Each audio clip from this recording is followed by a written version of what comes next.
কেমন আছেন সবাই? আশা করি সবাই ভালো আছেন। আজকে যাবো বুড়িগঙ্গা নদীর পাড়ে। আর হ্যাঁ, যারা লাইক কমেন্ট সাবস্ক্রাইব করেননি তারা অবশ্যই করে ফেলুন। তো যা যাক, চলে আসলাম বুড়িগঙ্গা নদীর পাড়ে। এইটা জায়গাটা হচ্ছে ঝাউচর ঘাট। আর ওই পাড়টা যেটা দেখতেছেন, এটা দেখতেছেন, এইটা হচ্ছে গুজরা ঘাট। ওই পেটটা হচ্ছে ঢাকা, এটা এই এরিয়াটা পড়ছে কেরানীগঞ্জের মধ্যে। যে এখানে যে জাহাজগুলা তৈরি করতেছে স্যার, ওই যে বড় বড় বিল্ডিং গুলো দেখতে আছেন, এইগুলা ও বছিলার দিকে হবে, হয়তো বছিলা। হ্যাঁ, আর এইবার দেখতেছেন যে যে নৌকাগুলো আছে, মূলত আগে ট্রলার ছিল। ট্রলারগুলো কি কারণে বন্ধ হয়ে গেছে সেটা বলতে পারবো না সঠিক।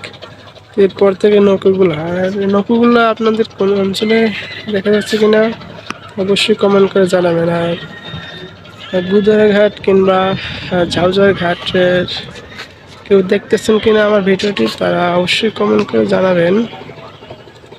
একটু ট্রলার যাইতেছে।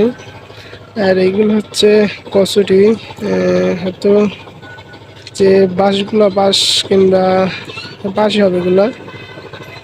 বাঁশগুলো যে আটকে রাখছে একটু মাছ ধরার জন্য, মাছ যেন থাকে এর জন্য। তো দেখতেছেন, আর এই জায়গাটা যে যে বসার জন্য বিকেলবেলা কিংবা সন্ধ্যার পর থেকে অনেক লোক আসে। এরা এখানে বসে ছবি তোলে। যে এই নদীর পানিটা খুব কালো। আমরা কম বেশি সবাই জানি যে ঢাকা শহরে যতগুলো যাই ময়লা আবর্জনা যাই হোক না কেন, তাই বুড়িগঙ্গা নদীতে ফেলানো হয়। এটা কম বেশি আমরা সবাই জানি। এই জন্য নদীর যে পানিটা খুবই কালো এবং নোংরা। তো এই পর্যন্ত আজকে। ভালো থাকেন, সুস্থ থাকেন, খুদা হাফেজ।